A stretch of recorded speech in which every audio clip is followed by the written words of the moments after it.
क्या आप यकीन करेंगे, आपके मोहल्ले में रहने वाला वो शरीफ इंसान जो हर सुबह आपको देखकर मुस्कुराता है, वो किसी इंटरनेशनल क्राइम सिंडिकेट का किंग हो सकता है।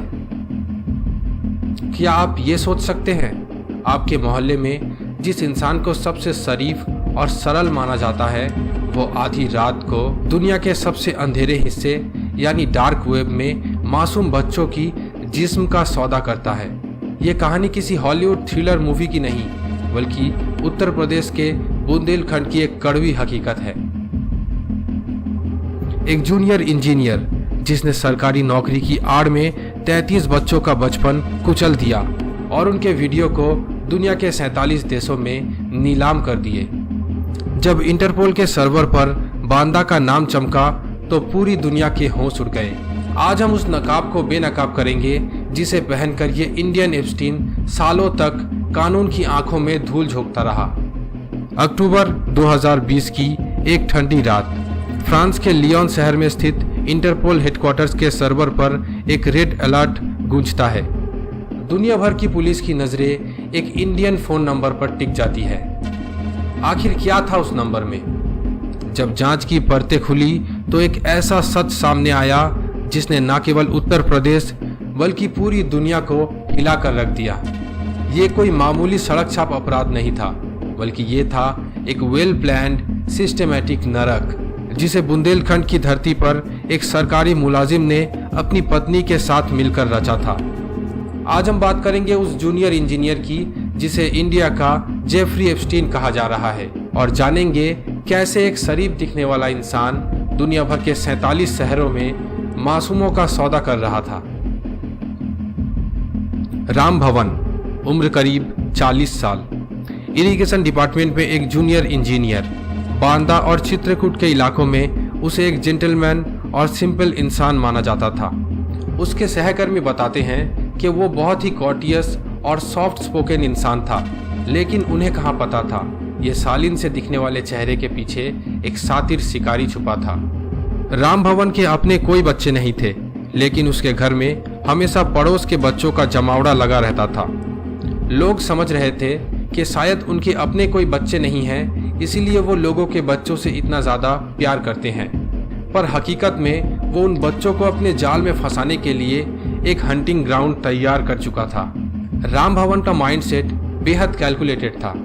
एक सरकारी अफसर होने के नाते उसे हर बार क्वार्टर अलॉट किए जाते थे, लेकिन वो कभी भी कंपनी के दिए गए क्वार्टर में नहीं रहता था।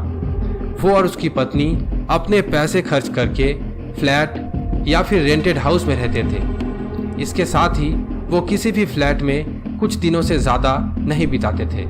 वो हमेशा अपना घर चेंज करते रहते थे। आखिर क्यों?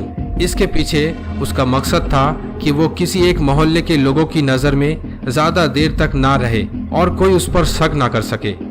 उसने घर पर एक डेडिकेटेड मोबाइल फ़ोन रखा था, जिसका इस्तेमाल सिर्फ बच्चों को ल्यूर करने के लिए किया जाता था। वो छोटे छोटे मासूम बच्चों को यूट्यूब वीडियो दिखाने, गेम्स खेलने या छोटे छोटे गिफ्ट्स के बहाने घंटों तक अपने कमरे में बैठा कर रखता था। शुरुआत छोटे छोटे लालच से होती थी, एक चॉकलेट, थोड़ा सा कैश या मोबाइल पर गेम खेलने का एक्सेस। लेकिन एक बार जब बच्चा घर के अंदर आ जाता तो फिर उसके बाद ही दरिंदगी का ये खेल शुरू हो जाता था। राम भवन ने अपने घर को एक मिनी प्रोडक्शन स्टूडियो में बदल दिया था। वो बच्चों के साथ हैवानियत करता और लैपटॉप के वेबकैम या मोबाइल डिवाइस से उन वारदातों को रिकॉर्ड करता। ये कोई ऑर्डिनरी वीडियोस नहीं थे, ये चाइल्ड अब्यूज मटेरियल थे जिन्हें अंतर्राष्ट्रीय मार्केट के डिमांड के हिसाब से तैयार किया जाता था। इंटरनेट की उस काली दुनिया यानी डार्क वेब में राम भवन का नाम एक जाना माना नाम बन चुका था। सीबीआई की जांच में चौंकाने वाला खुलासा हुआ कि ये वीडियो और फोटोज दुनिया के 47 अलग अलग देशों में शेयर किए गए। इनमें यूएस, चाइना, ब्राज़ील, यूके और अफगानिस्तान जैसे देश शामिल थे। इंटरनेशनल बायर्स इन वीडियोस के लिए क्रिप्टो करेंसी या डार्क वेब चैनल की मदद से भारी पेमेंट करते थे। एक मामूली सा इंजीनियर बुंदेलखंड के मासूम बच्चों का इस्तेमाल करके उनकी मासूमियत को ग्लोबल लेवल पर नीलाम करके करोड़ों का धंधा चला रहा था।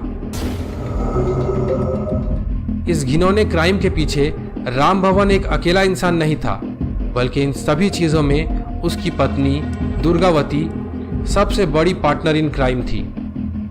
समाज में जिस औरत को बच्चों के लिए एक ढाल होना चाहिए था, वही उनके लिए मौत का कुआं खोद रही थी। दुर्गावती का काम था बच्चों का ट्रस्ट जीतना।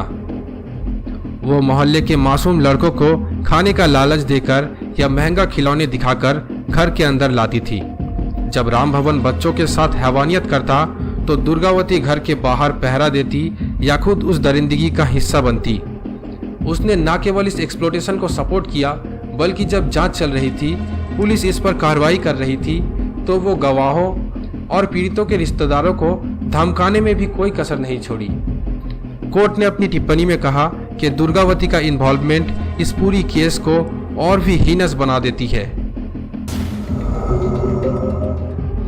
इस इंटरनेशनल रैकेट का पर्दाफाश तब हुआ जब इंटरपोल ने भारत को सस्पिशियस ऑनलाइन एक्टिविटी के बारे में आगाह किया। 31 अक्टूबर 2020 को सीबीआई ने एफआईआर दर्ज की और 17 नवंबर को राम भवन को गिरफ्तार कर लिया गया। जब जांच टीम उसके घर पहुंची तो उन्हें जो डिजिटल एविडेंस मिले, उन्होंने अनुभवी अधिकारियों के भी होश उड़ा दिए। एक पेन ड्राइव मिली जिसमें 34 वीडियोस और 689 ऐसे तस्वीरें मिले जिसे बयां भी नहीं किया जा सकता। सीबीआई की चार्जशीट करीब 700 पन्नों की थी, जिसमें digital forensic report, medical evidence और 74 गवाहों के बयान शामिल थे। जांच अधिकारियों के लिए सबसे बड़ा चैलेंज था उन मासूम बच्चों का विश्वास जीतना जो इस ट्रॉमा से गुजर चुके थे। ये बच्चे इतने ज़्यादा डर चुके थे कि किसी भी सवाल का सही से जवाब तक नहीं दे पा रहे थे। इस केस की सबसे दर्दनाक परत तब खुली जब मासूम पीड़ितों की मेडिकल एग्जामिनेशन हुई। कई बच्चों को दिल्ली एम्स ले जाया गया। वहां के डॉक्टरों ने जो गवाही दी, उसने अदालत को हिला कर रख दिया। बच्चों के नाजुक अंगों पर गहरे जख्म थे जो सालों के शोषण की कहानी बयां कर रहे थे। डॉक्टरों ने बताया कि कई बच्चे पोस्ट ट्रॉमेटिक स्ट्रेस डिसऑर्डर का शिकार थे। वो रात में चिल्लाते थे, अजनबियों को देखकर सहम जाते थे। उन मासूम बच्चों से उनकी मासूमियत न केवल छीनी गई थी, बल्कि बुरी तरह से उन्हें कुचल दिया गया था। जब ये बात सामने आई तो कोर्ट रूम में सन्नाटा पसर गया। मामले की सुनवाई बांदा के स्पेशल पॉक्सो कोर्ट में हुई। जज प्रदीप कुमार मिश्रा, जिन्हें आज अपराधी काली का अवतार मानते हैं, उन्होंने इस केस की हर छोटी डिटेल को बारीकी से परखा। कोर्ट ने इसे रेयरेस्ट ऑफ रेयर मामला करार दिया।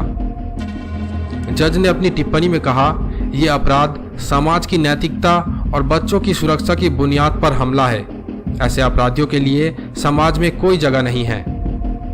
शुक्रवार का वो ऐतिहासिक दिन जब बांदा कोर्ट छावनी में तब्दील था, तब जज मिश्रा ने अपना ऐतिहासिक बयान दिया। जज ने राम भवन और दुर्गावती दोनों को डेथ पेनल्टी की सजा दी। कोर्ट ने स्पष्ट शब्दों में कहा, हैंग्ड टिल डेथ। जज प्रदीप कुमार मिश्रा का ट्रैक रिकॉर्ड अपने आप में एक मिसाल बन गया है। पिछले 6 महीनों के भीतर ये उनका तीसरा डेथ सेंटेंस है। सितंबर 2025 में चल्ला थाना क्षेत्र के एक रेप और केस में उन्होंने सिर्फ 58 दिनों के अंदर ट्रायल पूरा करके फांसी की सजा दी। जनवरी में एक कालिंजर के आरोपी को भी फांसी की राह दिखाई। बांदा जिले की ये अदालत अब उन दरिंदों के लिए खौफ का नाम बन चुका है जो मासूमों के जिंदगी के साथ खिलवाड़ करते हैं। कई बड़े न्यूज़ आउटलेट्स ने इस केस की तुलना अमेरिकन अरबपति जेफरी एप्स्टीन से की है। जिस तरह एप्स्टीन ने एप्स्टीन आइलैंड बनाकर रसूखदार लोगों के लिए ग्लोबल चाइल्ड ट्रैफिकिंग नेटवर्क चलाया था, उसी तरह बुंदेलखंड के एक छोटे से कमरे से राम भवन ने अंतर्राष्ट्रीय साम्राज्य बना लिया था। फर्क सिर्फ इतना है कि एप्स्टीन ने जेल के अंदर अपनी जान ली थी, लेकिन भारत का ये एप्स्टीन अब कानून के उस फंदे के करीब है जिसका वो हकदार है। राम भवन और दुर्गावती अब जेल के सलाखों के अंदर अपने मौत का इंतजार कर रहे हैं। दूसरी तरफ कोर्ट ने पीड़ितों के परिवार को 10-10 लाख रुपए कंपनसेशन अमाउंट देने का फैसला किया है। लेकिन क्या पैसा उन जख्मों को भर सकता है? बुंदेलखंड के ये 33 बच्चे अब एक नई जिंदगी शुरू करने की कोशिश कर रहे हैं, लेकिन वो काला साया शायद पूरी जिंदगी उनका पीछा करेगा। ये केस हमें एक कड़वा सच सिखाता है कि शैतान हमेशा सींग लगाकर नहीं आता, कभी कभी वो जेंटल पड़ोसी की रूप में भी आपके सामने आकर खड़ा हो सकता है। इसीलिए अपने बच्चों पर नज़र रखें, उनकी खामोशी को सुने, उनकी आंखों की डर को पहचाने। जागरूकता ही बचाव है। अगर आप भी अपने आसपास कुछ संदिग्ध देखते हैं तो तुरंत आवाज़ उठाएं। ट्रू क्राइम स्टोरी सुनने के लिए अभी हमारे चैनल को सब्सक्राइब करें।